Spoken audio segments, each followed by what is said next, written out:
Hey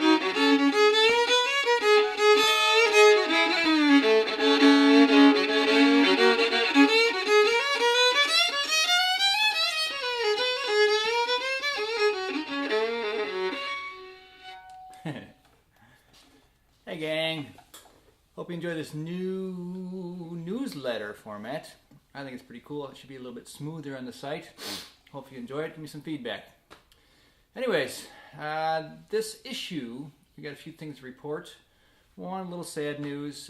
My friend Ted Reinhardt, a drummer from No.1, considered by many to be one of the world's greatest rock drum soloists and jazz players, has passed away in a small plane crash this past week. I'm sad to see him go. He'll be missed. He encouraged me a lot over the years, in my 8 years in No.1 and past. Anyways, the sad news aside, we got lots of stuff to report here at the Institute. Been working really hard to try and get everything up to snuff, getting ready for a new marketing push coming up here in March, towards the end of March. I'm excited about that. Again, give me your feedback. If you see anything wrong on the site, I'm glad to fix it. And thanks for sticking with me as far as you have. I really appreciate it. And all the new people who have signed up as well. Welcome. So what's new? Well, this newsletter, as I said, is new format. It'll be auto-archived on the site, and I'll be able to publish it directly from the site. So it'll be kind of like in the style of a post, with a little video and different things in it. Should be helpful, I hope, and a little more easy. Other than that, a couple features I've thrown forward is one is the truck talks. In my much driving, I drive a lot in my life. I get out my smartphone and use it as a voice recorder a lot of times if I'm inspired. Blab about stuff that I think might be beneficial to you. Some of those I've published as podcasts, and this would be kind of my own version of a little podcast to be right on the site called Truck Talks. You can see stuff about that below, links and stuff. I'm going to post more as I make them. Could be interesting. The other thing is new. I think this is the big deal. This issue is I'm going to start some open office hours, hopefully weekly. I'm stealing this idea from Guitar Center, to be honest. They do this with all their teachers. I think it's a good idea. Every teacher does the open office hour during the week, and everybody can come to it. Anybody can come to it.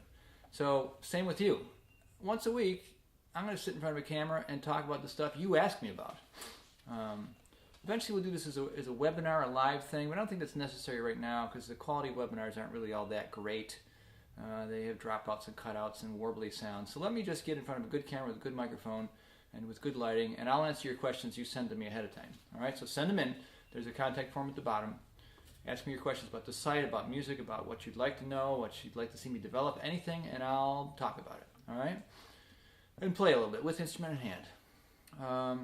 So that's the big thing. The other thing, what's kind of cool this past week was I am honored to be featured again in the online e-zine called Fiddle. Mike Spears has gone to a new format himself. It's now free. Before he was charging $3.99 per issue. That business model was not working for him. He said he'd rather give it away for free and have some advertisers help him make some money. So it's kind of a cool thing. He's got some good fiddlers on there. I'm honored to be part of that. The lesson I provided for this issue for him was about how to practice for improv, or how seriously to take that. I'll also publish that here on this site as well. But check it out, ifiddle.com. It's a iTunes download now. You can get a PDF, and you'll see the article and the link to my video. So check it out.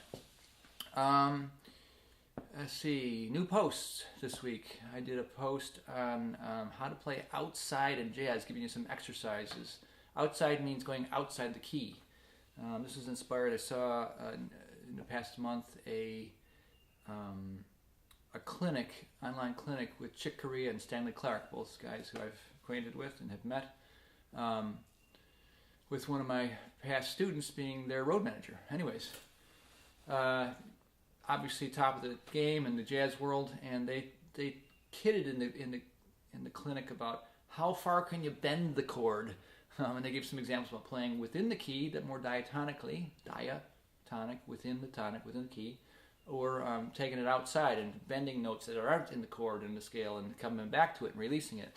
I thought that was a worthy subject, and I expounded on it in our own fiddle jamming way here in this outside jazz topic. You can check that out. Again, the free members will only get a little bit of it, and of course, all access pass people will see all of it. I did about 13 different exercises in there. I also had a student who was working on the Tennessee Waltz, and I realized the tracks were kind of not that great that I'd provided, and I upgraded those and did some nice studio recordings for the backup tracks for Tennessee Waltz, the famous song. And next is the courses. I'm going to be re-releasing those first 2 courses we did last year with lifetime access, and I just got to reformat them a little bit behind the scenes, and I will sell those. Anybody who took the course before gets free access for life from now on. Thank you. Anybody new, I will sell these courses separately in the school store, I think, because they're a little more intensive, a little more different than just a library. The first one was Fiddle Jam 101, of course, just getting you to jam, and which is what the book was all about. It's a little course, a little more intensive course about that same subject. And the other one was Music Mechanics 101. People ask me, how does this stuff all work? And I think I have kind of a gift for explaining things in a simple way, I hope. And people seem to benefit from that course as well. Those will be the first 2, and then many, many more to come. I'm getting quite excited about them. I've been taking notes and talking to myself in my own voice recorder and brewing on a number of things. One which would be Violin Alive, how to make your violin sound come alive. This came from a member's questions as well, this idea. And a blues violin course, maybe a few blues violin, because blues is a pretty deep subject. Pretty important in the improvising world. And a number of others that I'll come to announce in future newsletters. So, again, thank you for being part of this. It's my grand experiment, and I hope to be doing something good for the world and good for you, and helping us have more creative people in it and creative jammers, and have the healing and the blessing of music in your life. All right? So enjoy the stuff below, poke around the site, and let me know your questions for the open office hours coming up, okay? All right.